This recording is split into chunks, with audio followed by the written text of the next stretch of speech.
Putin ने Kyiv में फिर ताबड़तोड़ हमले शुरू कर दिए हैं। यूक्रेन एक भी बैलिस्टिक मिसाइल को नहीं रोक पाया है। रूसी हमलों में भारी तबाही मची है। काला सागर में भी रूसी हमले लगातार जारी हैं। यूक्रेन के हथियारों से भरे 3 जहाजों को रूस ने उड़ा दिया है।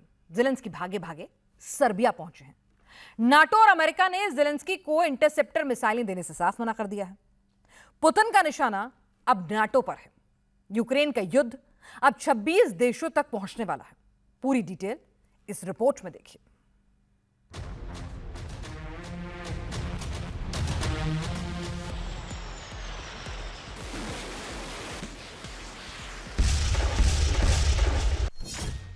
पुतिन ने फायर झोंक दिया, यूक्रेन में तबाही मचा दी।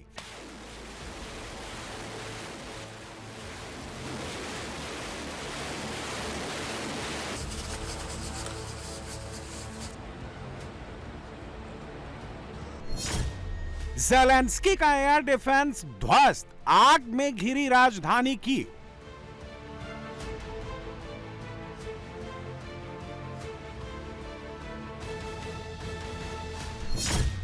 यूक्रेन के 8 प्रांतों में हाहाकार, पुतिन के इस्कंदर मिसाइल का कहर।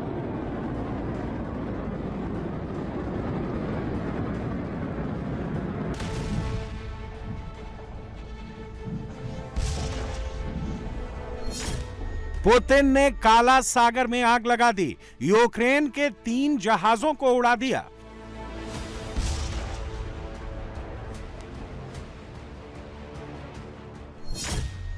युद्ध अब नाटो की जमीन तक जाएगा, तैयारी शुरू हो गई।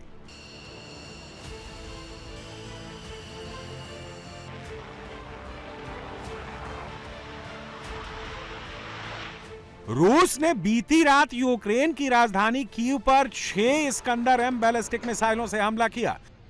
पहली मिसाइल रात के 1:15 बजे कीव पर गिरी। धमाका हुआ, बड़े इलाके में आग लग गई। अगले 15 मिनट यानी रात के 1 बजे तक एक एक कर 5 और बैलिस्टिक मिसाइलें कीव पर दंदनाती हुई गिरी। कीव के कई इलाकों में तबाही मच गई, दर्जनों मकान आग के शोले में घिर गए। देखते ही देखते सब जलकर राख हो गया। कीव के ब्रोवरी जिले में 4 साल के एक बच्चे और उसके दादा दादी मारे गए। रूसी मिसाइलों की जद में जो घर आए वहां से अभी कई लोग लापता हैं, जिन्हें बचाने के लिए रेस्क्यू ऑपरेशन जारी है। एक रूसी बैलिस्टिक मिसाइल उस फैक्ट्री में गिरी जहां काफी कर्मचारी अंडरग्राउंड बंकर में शेल्टर लिए हुए थे। तभी एयर रेड सायरन बजा। हमें तुरंत पता चला कि बैलिस्टिक हमले का खतरा है। हमने तुरंत आदेश दिया और ग्रुप चैट में मैसेज भेज दिया कि सभी लोग फौरन उस जगह से निकलें और शेल्टर में चले जाएं। सब लोग भागने लगे। मैंने सबको वापस मुड़ने के लिए कहा ताकि वे अपने बैग लेने के लिए वापस ना जाएं। हमने सबको वहीं से वापस मोड़ दिया। हम शेल्टर में चले गए और आधी रात के करीब बहुत जोरदार धमाके की आवाज़ सुनाई दी। ऐसे लगा जैसे वे धमाके बिल्कुल हमारे पास या वेयर हाउस में ही हुए हों।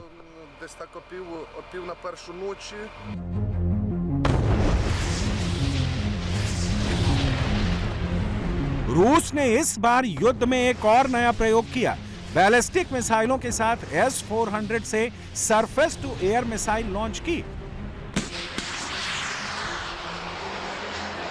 आमतौर पर S-400 से मिसाइल एयर डिफेंस के लिए लॉन्च की जाती है। रूस ने अब इसे अटैक में इस्तेमाल शुरू कर दिया है।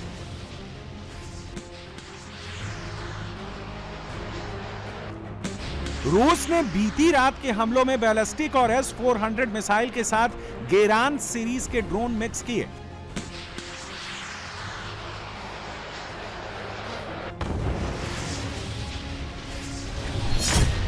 रूस ने 151 ड्रोन चलाए, 6 इस्कंदर एम बैलिस्टिक मिसाइलें मारी, S-400 surface to air missile दागी। यूक्रेन ने 135 ड्रोन मार गिराए। ज़ेलेंस्की का एयर डिफेंस एक भी बैलिस्टिक मिसाइल को नहीं रोक पाया।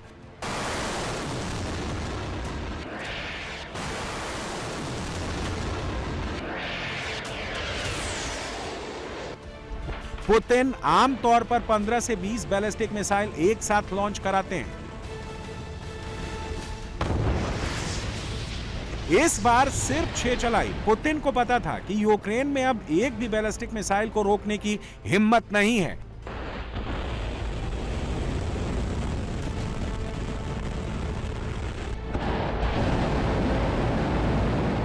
उसके पास पैट्रियट एयर डिफेंस की गिनी चुनी बैटरी बची हैं, जो ज़ेलेंस्की ने अपने महल की सुरक्षा के लिए बचा रखी है।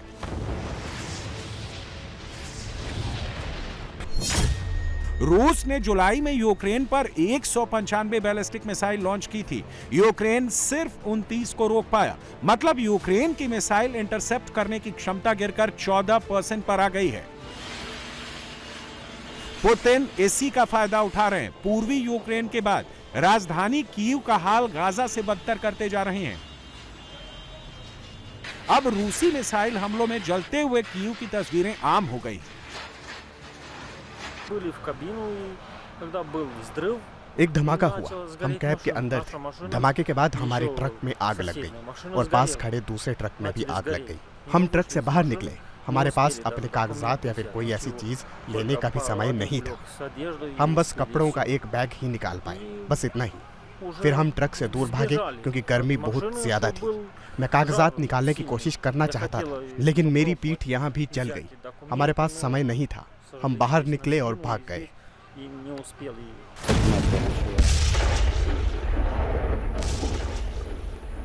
7-8 अगस्त की दरमियानी रात रूस ने सिर्फ कीव ही नहीं, यूक्रेन के 8 प्रांतों में तबाही मचाई।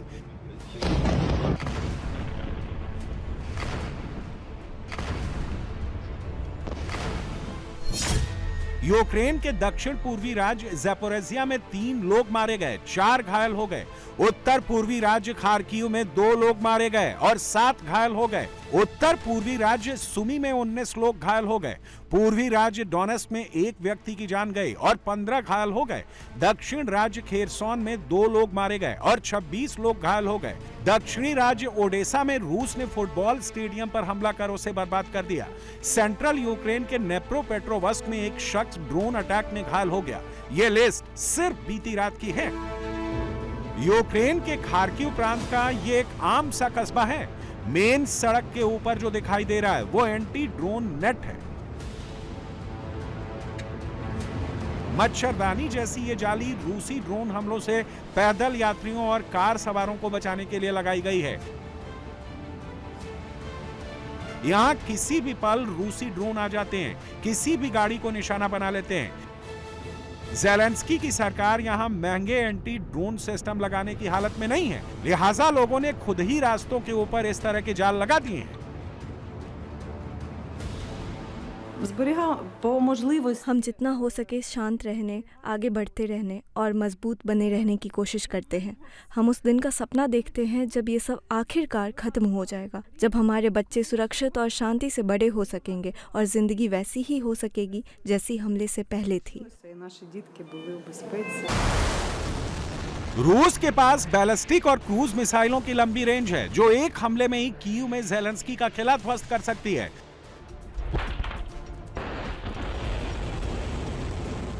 फिर बीती रात पुतिन ने सिर्फ इस्कंदर-M बैलिस्टिक मिसाइलों का इस्तेमाल क्यों किया? रूस की इस्कंदर-M बैलिस्टिक मिसाइल की रेंज 500 किलोमीटर है। यह पारंपरिक बैलिस्टिक मिसाइलों से अलग है। यह लॉन्च होने के बाद वायुमंडल में तेजी से प्रवेश करती है और कुछ ही सेकंड में क्रूज मिसाइलों की तरह 50 मीटर की ऊंचाई पर उड़ान भरने लगती है। इस दौरान करीब 9000 किलोमीटर प्रति घंटे की स्पीड से रास्ता बदलते हुए आगे बढ़ती है। इसका निशाना अचूक है। एरर ऑफ मार्जिन सिर्फ 5 से 7 मीटर का है। ये 400 से 700 किलो का खतरनाक विस्फोटक ले जा सकती है। ये पारंपरिक और परमाणु दोनों तरह के वॉरहेड ले जा सकती है। पारंपरिक हथियारों में cluster bomb, bunker buster bomb, thermal और इलेक्ट्रोमैग्नेटिक पल्स जैसे वॉरहेड ले जा सकती है। इसे जिस लॉन्चर से दागा जाता है वो कुछ ही मिनट में वहां से मूव कर जाता है, ताकि दुश्मन अगर काउंटर अटैक करे तो लॉन्चर को नुकसान नहीं हो। रूस ने बीती रात काला सागर में भी यूक्रेन के 3 जहाजों को उड़ाकर ज़ेलेंस्की और नाटो को तगड़ा झटका दिया है। रूस ने काला सागर में ओडेसा पोर्ट के पास यूक्रेन के 3 कार्गो जहाजों पर हमला किया। इन्हें रूस ने गेरान 4 ड्रोन से निशाना बनाया। रूस का दावा है कि तीनों जहाज नाटो देशों से मिलिट्री इक्विपमेंट और हथियार लेकर यूक्रेन जा रहे थे।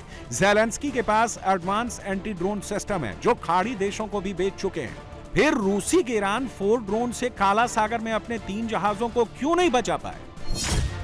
रूस ने गेरान 4 ड्रोन की नोज यानी आगे वाले हिस्से को नया डिजाइन दिया है। इसमें एडवांस गाइडेंस सीकर लगाए गए हैं। अगर टारगेट पर हमले के वक्त इसका कम्युनिकेशन लिंक टूट जाए तो यह सेंसर और कैमरे की मदद से खुद टारगेट को पहचान कर उस पर हमला कर सकता है। इसकी स्पीड 500 किलोमीटर प्रति घंटा है, जिसकी वजह से यूक्रेन के सस्ते एंटी ड्रोन इसका मुकाबला नहीं कर पाते। इसमें 180 डिग्री मूव करने वाले पैनोरामिक कैमरे लगे हैं, जो वाइड एंगल पर आसपास की तस्वीरें खींचकर रास्ते में आने वाले खतरों से आगाह करते हैं। गेरान 4 ड्रोन 450 से 500 किलोमीटर तक मार कर सकते हैं। रूस ने इसे कोमेटा नेविगेशन सिस्टम और एंटी जैमिंग तकनीक से लैस किया है। इसी वजह से यूक्रेन के इलेक्ट्रॉनिक वॉरफेयर इसे आसानी से भटका नहीं पाते। पुतिन को युद्ध जीतने के लिए ज़ेलेंस्की को ड्रोन वॉरफेयर में हराना ही होगा। अब पूर्वी यूक्रेन जहां फ्रंट पर लड़ाई चल रही है, वहां यूक्रेन के जितने ड्रोन ऑपरेशन साइट्स हैं, उन्हें चुन चुन कर रूस उड़ा रहा है। इन्हें उड़ाने के लिए फैब 500 बमों का इस्तेमाल किया जा रहा है। बड़ी बड़ी इमारतें एक ही बम धमाके में तिनके की तरह उड़ रही हैं। ये पूर्वी यूक्रेन के डोनेस्क रीजन का डोब्रोपीलिया इलाका है। रूस को खुफिया जानकारी मिली थी कि इस इलाके में यूक्रेनी आर्मी ने कई ड्रोन ऑपरेशन साइट्स बनाई थी, जहां से रूसी आर्मी को निशाना बनाया जा रहा था। रूस ने एक एक कर सभी साइटों को तबाह कर दिया। कीव समेत यूक्रेन जल रहा है। ज़ेलेंस्की मदद की तलाश में सर्बिया पहुंचे हैं। सर्बिया को रूस का मित्र देश माना जाता है। ईयू का मेंबर होने के बावजूद सर्बिया रूस के ऊर्जा संस्थानों पर बैन लगाने से इनकार करता रहा है। ज़ेलेंस्की जब सर्बिया से दोस्ती गांठ रहे थे, तब पुतिन के सुखोई 34 यूक्रेनी चेकपोस्टों और हथियार जीपों को बमबारी से उड़ा रहे थे। रूसी बमबारी इतनी भयानक हो रही थी, जिसकी गूंज ज़ेलेंस्की को सर्बिया तक सुनाई दे रही थी। नाटो देशों को ये तस्वीरें बहुत खल रही होंगी, क्योंकि रूस जो हथियार डिपो उड़ा रहा है, यहां उन्हीं देशों से आए वेपन यूक्रेन ने जमा किए थे।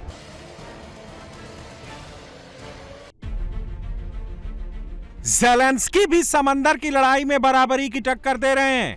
यूक्रेन का दावा है कि ब्लैक सी और सी ऑफ अज़ोव में उन्होंने 12 रूसी शैडो फ्लीट पर हमले किए हैं। यूक्रेन ने जुलाई में रूसी शैडो फ्लीट के खिलाफ ऑपरेशन मोलचका शुरू किया था। 6 जुलाई से अब तक रूस के 218 शैडो फ्लीट पर ड्रोन अटैक किए हैं। इनमें 134 सी ऑफ अज़ोव में किए हैं और 84 काला सागर में किए हैं। ज़ेलेंस्की अगर रूस की शैडो फ्लीट को कमजोर कर पाते हैं तो क्रीमिया में रूस के लिए टिके रहना मुश्किल हो जाएगा। 2014 से ही रूस का क्रीमिया पर कब्जा है। यूक्रेन लगातार यहां ऊर्जा सप्लाई करने वाले रूसी जहाजों को निशाना बना रहा है। यूक्रेन ने एक बार फिर लंबी दूरी के ड्रोन से रूस की एक और रिफाइनरी को निशाना बनाया है। रिपोर्ट के मुताबिक यूक्रेन ने रूस के समारा प्रांत में रिफाइनरी पर हमले किए हैं। सेजरान रिफाइनरी में ड्रोन अटैक के बाद आग लग गई। रूस यूक्रेन के युद्ध में अब जनता से जुड़े इंफ्रास्ट्रक्चर को टारगेट किया जा रहा है। यूक्रेन जहां रूस में वाइल्ड बेरीज सुपर चेन के शोरूम और वेयर हाउसों पर ड्रोन हमले कर रहा है, रूस ने वहीं यूक्रेन के पोवानोस्ता में वेयर हाउस पर अटैक किया है। रूस ने डेल्टा प्लस के वेयर हाउस पर भी तबाही मचाई है। डेल्टा प्लस यूक्रेन में खाद्य और रसद सप्लाई की बड़ी चेन है। वाइल्ड बेरीज रूस का सबसे बड़ा ऑनलाइन रिटेलर है।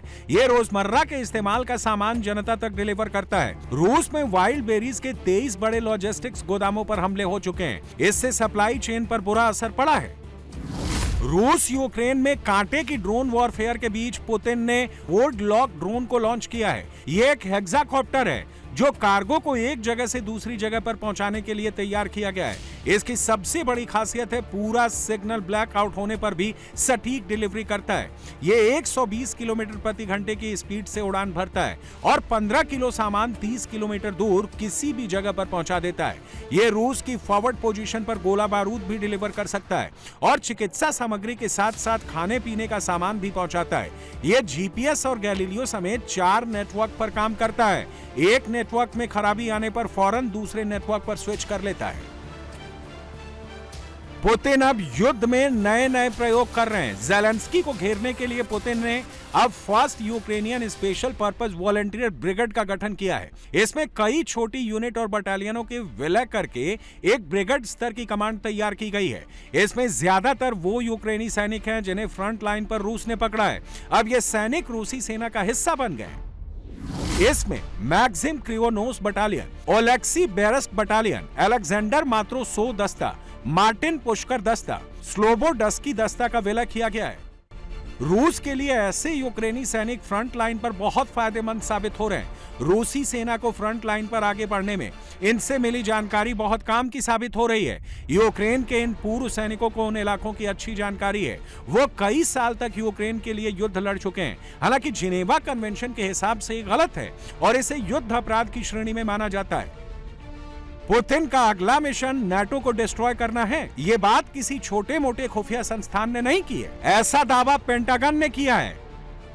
अमेरिकी रक्षा विभाग की रिपोर्ट में बताया गया है कि कुछ हफ्तों में ही पुतिन किसी नाटो देश पर प्रयोग के तौर पर हमला कर सकते हैं। पुतिन अगर अभी रुक गए तो 2029 तक कोई उन्हें रोक नहीं पाएगा। वो नाटो देशों पर हमले जरूर करेंगे। नाटो की जमीन पर पुतिन का हमला पूर्वी यूक्रेन के किसी देश पर हो सकता है। रूस की सेनाएं भी कुछ किलोमीटर अंदर तक जा सकती हैं। बख्तरबंद गाड़ियों और टैंकों को भी मूव कराया जा सकता है। इसकी शुरुआत रोमानिया और बुल्गारिया के बॉर्डर से हो चुकी है। बुल्गारिया ने दावा किया है कि रोमानिया और उसके बॉर्डर पर ड्रोन देखे गए हैं, धमाके सुने गए। बुल्गारिया ने खुलकर रूस का नाम तो नहीं लिया, लेकिन आशंका मॉस्को की तरफ ही जताई है। आज सुबह 8:10 पर एक ड्रोन से जुड़ी घटना हुई। ये ड्रोन बुल्गारिया के हवाई क्षेत्र में दाखिल हुआ और बुल्गारिया की सीमा के अंदर लगभग 100 मीटर की दूरी पर एक कंप्रेसर स्टेशन और बुल्गारिया रोमानिया सीमा के पुराने चेक पॉइंट कारदाम के पास फट गया।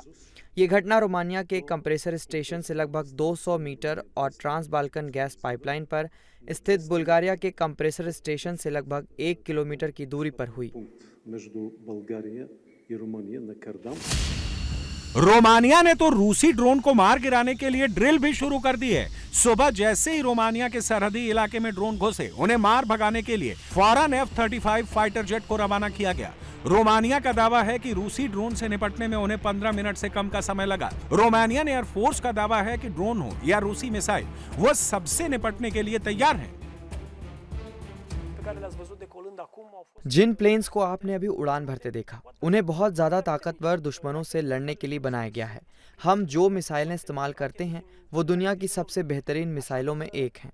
इसलिए धीरे उड़ने वाले छोटे ड्रोन को गिराने के लिए कई चीजों का ध्यान रखना पड़ता है।